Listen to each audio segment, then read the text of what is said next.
How's everyone doing? Good? Wednesday, we're in the thick of it. We got about a day and a half left. We're doing good. We're going to have some fun for today's session. So to introduce myself, my name is Chris Boghigian. I work on the enterprise partnerships team for Captivate. We specialize in end-to-end influencer solutions, powering some of the leading brands and agencies through unique technology and strategic services. And we have an exciting fireside chat today. You can't see the fire, but it's there. So it's in our hearts, exactly. So for anyone that's traveled recently, your eyes are not deceiving you as you sort of descend upon the airports. Travel's back, and it's on track actually this year to make a full recovery after losing roughly 75% of its value during the pandemic in 2020. And fairly timely, just this past week, Wyndham and Havas announced their partnership that has Havas leveraging the agency's new Havas Converged Strategy and Village model to support Wyndham's creative, media, social, and digital marketing AOR. So this is like fresh news, guys. This was announced just days ago. And so we have some very special guests on stage to talk more about the exciting new partnership. I'll let each of you sort of introduce yourselves, and then we'll jump in. Start with you. Hello, I'm Sarah Collinson, CEO at Havas New York, and I'm very excited to be on this stage. Number one, with Marissa and Wyndham. As you say, travel is back, and so it is a category that is so exciting, and there is so much potential. I think especially when you meet a brand team that has such a great ambition to build their brands, it's a very exciting time. Also excited to be on with you, Ben, obviously. Thank you. Yeah. Ben's here too. Good morning, everyone. I think it's still morning, but I also think that we have the slot before lunch, so stay enthusiastic. I'm Marissa Yoss. I have what I would call the privilege of leading media and brand marketing for Wyndham Hotels and Resorts, and also the privilege of hanging out up here with this group. Hi. Thank you, Marissa. I'm Ben Dreyfuss. I lead a joint venture under Havas Media Network called Noise Digital and CSA Technology. We are a data and tech consultancy that specializes at the center of everything data and technology, including AI, customer data platforms, and advanced analytics measurement. And very excited to be working with Wyndham. Yeah. Awesome. All right. So we got a couple questions that we're going to jump into. But first, I feel like we got to get into two sort of burning questions here.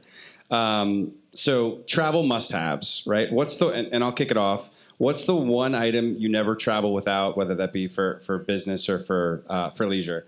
For me personally, I don't know if you guys have seen the trend on TikTok, raw dogging, where these people go on these transatlantic flights for 12, 15, 20 hours, completely disconnected, no in-screen entertainment, no headphones. No water, right? Yeah, that's no. Really well, doing that's like a level above. Gold level. That's not me. It's basically zombie. That is most definitely style. not me. You'll never see me on a flight doing that. I can't travel without my AirPods. I need to disconnect. I need my entertainment, whether it be music or a podcast. What about you, Sarah? Okay, so I'm a very light sleeper. I always have been, but I have a 3-year-old that has made it, sleeping even worse and even harder. So whenever I travel, I need to have complete blackness in my room when I'm sleeping, and so it's an eye mask. And I sort of have them in every single bag, just tucked away, just in case. Recently, I forgot an eye mask, and I was upstate, and there were no curtains. And so I ended up taping trash bags over the windows.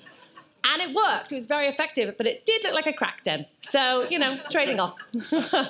The ultimate luxury travel experience. That's right. Come to me for that. It probably sounds a little bit contrived, but I'm going for brutal honesty with all of my friends here, which is my cell phone.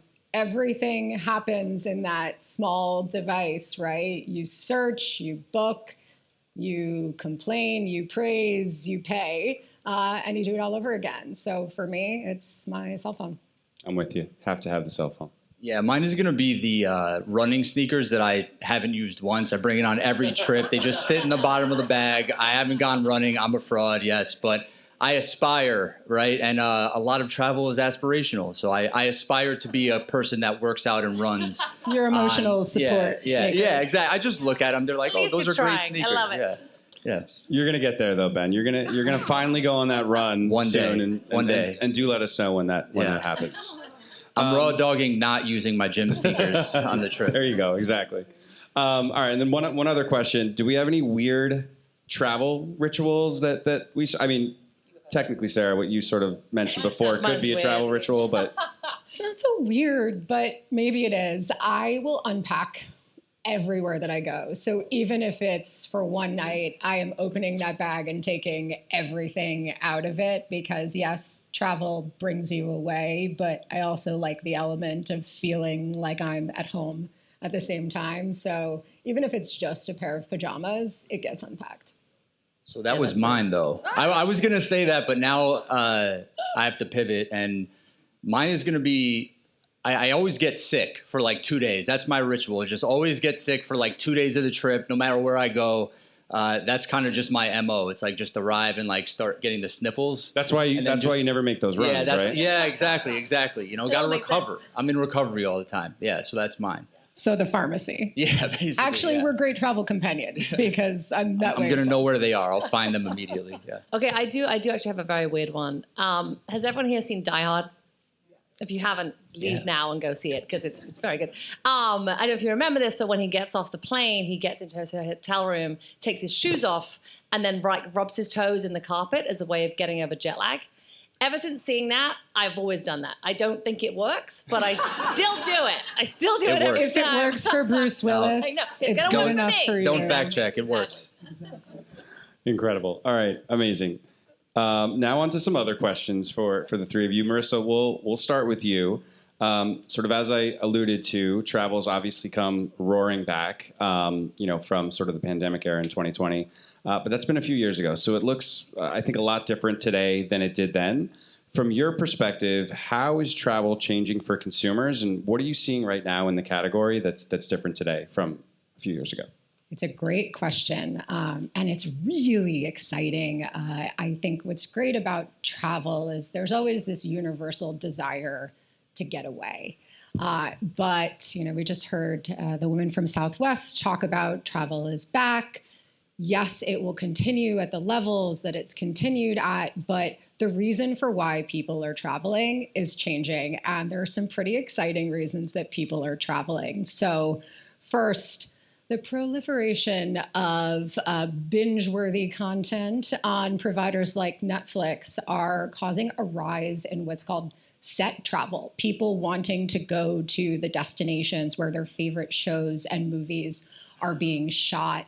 Bleisure is a rising trend, which is if you've got to get away for work and you're going somewhere cool, why not turn it into a long weekend trip so you can make the most of your time away from home? Sports travel is way up.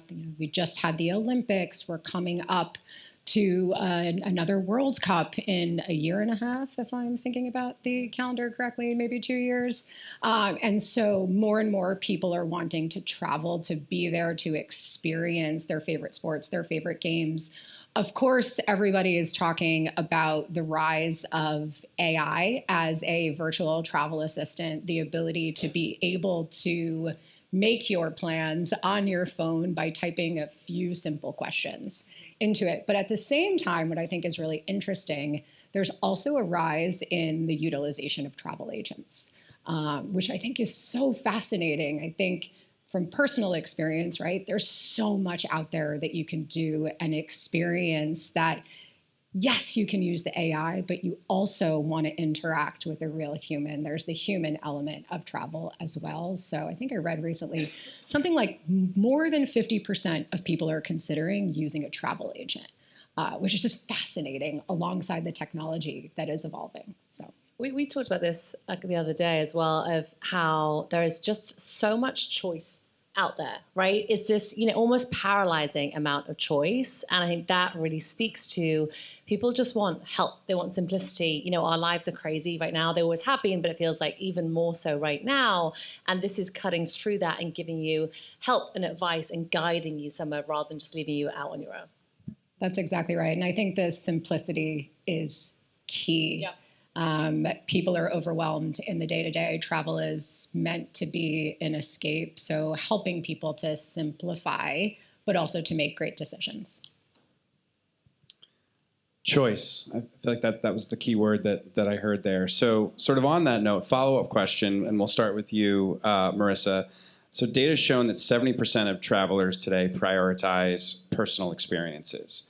How is Wyndham, how are you guys as a team leaning into sort of that level of personalization?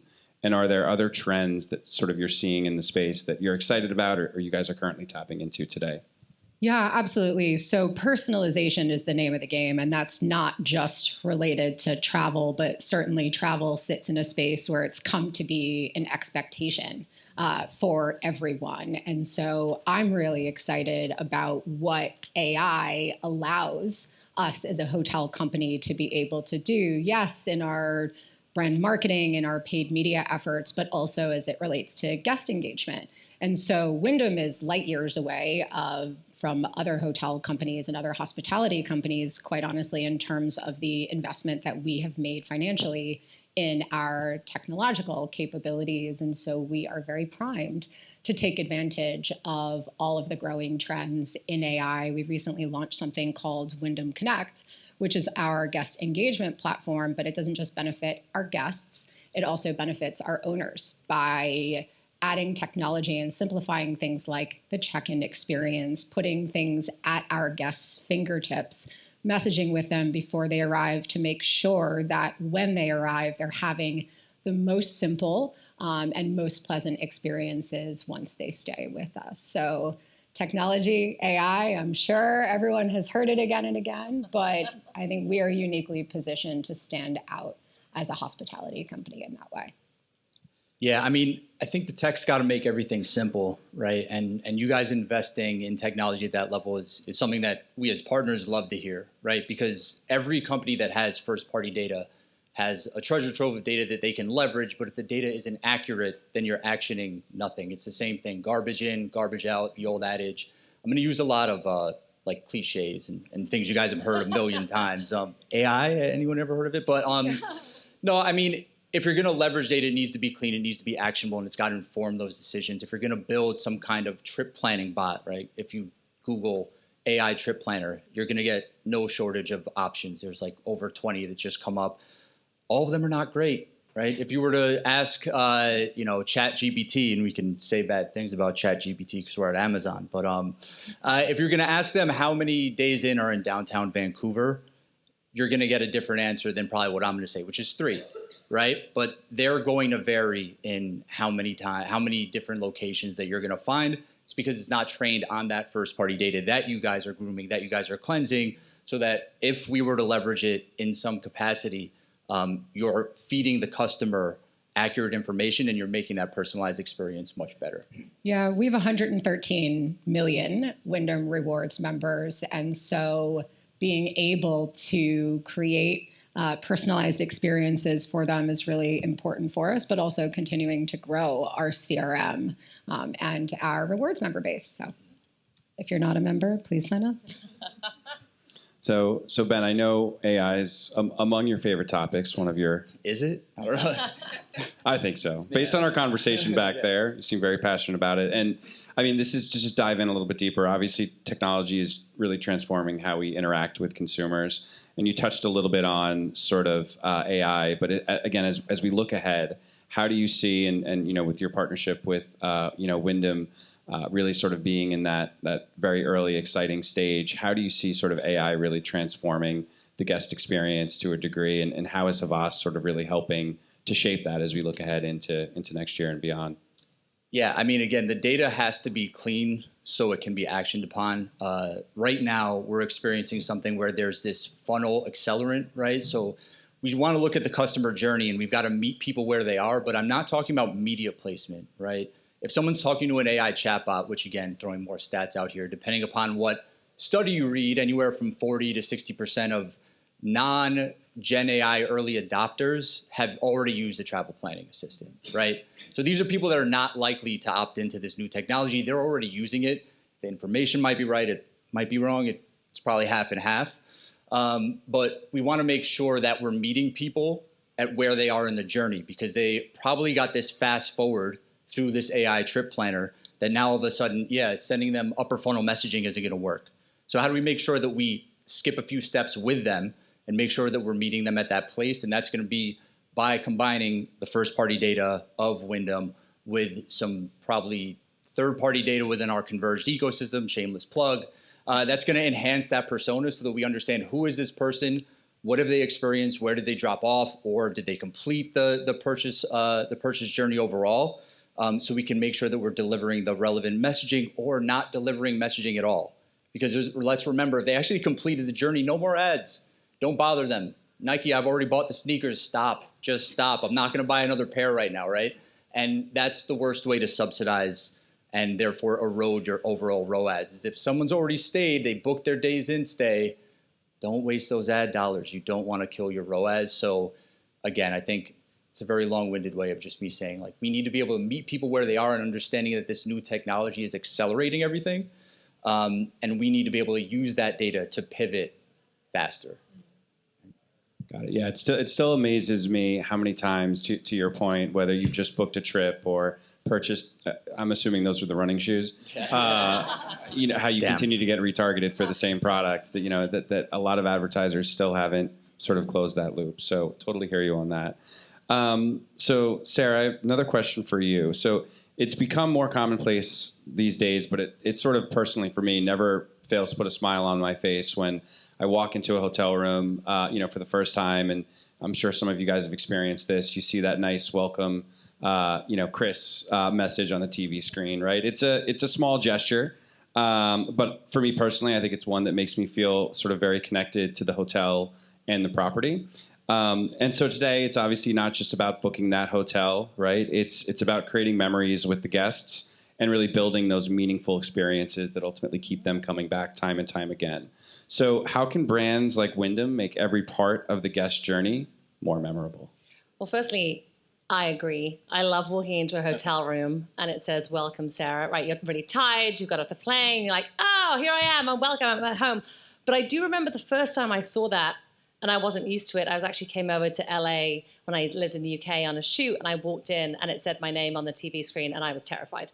I was like, wait, what? How did they know? That first experience, but now it's kind of second nature. And that was a time where hospitality was putting a bottle of water on your bedside table in a hotel room if the cleaning staff remembered, right? And so we've gone from that world to a world where we can create fully connected ecosystems. Every touch point of the consumer journey, from that first initial dreaming, thinking, hoping about where you might travel, through to booking, the follow-up email that lands it, when you walk into the hotel reception, what people say to you, that easy check-in, walking into the room and having your name on the TV, and everything afterwards. I think the opportunities to do this are pretty endless, to be honest. So it's in real life, it's digital. There are two very important components for brands. So the first one is really understanding who you are as a brand. Who you are, what you want to say, what you want people to feel when they see a communication from your brand. Is it relaxation? Is it adventure? Is it convenience? Really doubling down on that feeling and making sure it's consistent through every single touch point. The secondly is really understanding your consumer, right? What do they want? What do they need? What are the touch points that will really add to their journey and their day? What are the things that they're not that bothered about? I actually went to a hotel recently with my 3-year-old, who was very tired at the time we walked in, and they'd put a couple of children's books in the hotel room with a recommendation from just one of the staff members. And it was such a small thing, and I don't think we even read them because we were too tired, but I was like, oh, look at that, it's so nice. I think those moments are so great to play in as a brand. And it's so important, right? I think customers today are very, very demanding. Okay, hands up here, who has ever ordered an Uber and you've got annoyed because it is 6 minutes away? Yep. How crazy is that? How crazy is that, right? Our expectation of customer service is here. And if you're a hospitality brand, the pressure is really, really on. And secondly, I think we all know this, but the media landscape is so fragmented right now. There is so many channels, there is so much content, so much competition. Really breaking through is a huge challenge for any brand. And to do that, you need to make the most of every single interaction, really make it an experience. Don't just do ads. create experiences, bring people into your brand, into your ecosystem, and really make them feel. That was a long answer, sorry. I love that. Ben, Marissa, anything you'd like to add to that? No, I think it was very well said. Loquacious, but well said. I think, it's this idea of not losing sight of the fact that we are a hospitality company. So what you just said really resonated with me, this idea. And it goes back to what I was saying before of why I unpack just a pair of pajamas when I travel. This idea of feeling at home even when you are away. Yeah. And I think that's what hospitality should do and should provide. And there's a great story there. I think it's really interesting with travel, right? Because, every brand is sort of dealing with this, but travel specifically is such an emotional thing. And what you just said was great of wanting to feel like home, even if it's business travel, right? I actually enjoy business travel sometimes more than family travel because I get to go away and be in a hotel room on my own for a little bit of time and, do that thing. But really making that space as wonderful and the whole experience, because only a tiny thing can set it off. A tiny thing can make it go from a great experience to a bad one. And, it's important. Yeah, and we talked about this. I don't know if there are any Delta Airlines fans out there. I know Southwest was just here. But my favorite thing when I fly Delta is the Sky Miles members interaction. So they turn your seat into a personalized experience. You can scan a QR code when you get on the airplane and it will say, "Welcome, Marissa." I'm kind of wishing I came up with like a cooler name for my Sky Miles account, like "Welcome, Queen Marissa." I'm going to do that when That's a great idea. But what's so cool about it is it doesn't just welcome you. It picks up whatever show you were watching on the last flight that you were on that you didn't get a chance to finish. It tells you when your bag is on the airplane. So we all know that's the most stressful part of the travel experience, really, checking a bag and waiting for it. So there's so much that hospitality can do to just bring comfort, bring joy, and bring you closer to that destination. Love it. So, Sarah, one other question for you. So I think you touched on these end-to-end sort of personal experiences, and I think to a degree, maybe not where it starts exactly, but sort of where that journey really begins is to a degree when you're reaching consumers through media and advertising, right? And to that end, sort of storytelling obviously plays sort of a critical role in creating that emotional connection between travelers and ultimately the destination they're going to. That sort of starts with that first touch point, but can sort of really carry them through. Any examples of sort of campaigns, looking today or back that have really sort of nailed this storytelling sort of piece and experience? Yeah, I mean, you're so right? Travel is emotional. What I was just saying about business travel, even business travel life is hard right now. We're all so busy. There's some way we pause on our time. Travel is an escape. Whether it's a business or it's for leisure, it should be transportative. And I think to really engage with customers or potential customers, that's where we need to be as brands, really telling emotional storytelling to inspire, to engage, to transport. My favorite one, this is kind of a cheat because, yes, it is from a Havas agency, but it's a very good one. So British Airways. I don't know if you guys have seen the British Airways work, but they, instead of leaning into RTBs, they've really gone hard into the emotional joy of travel. So there's sort of two phases of out of home. The first phase, I think they created like 600 different out of homes all around London and Europe.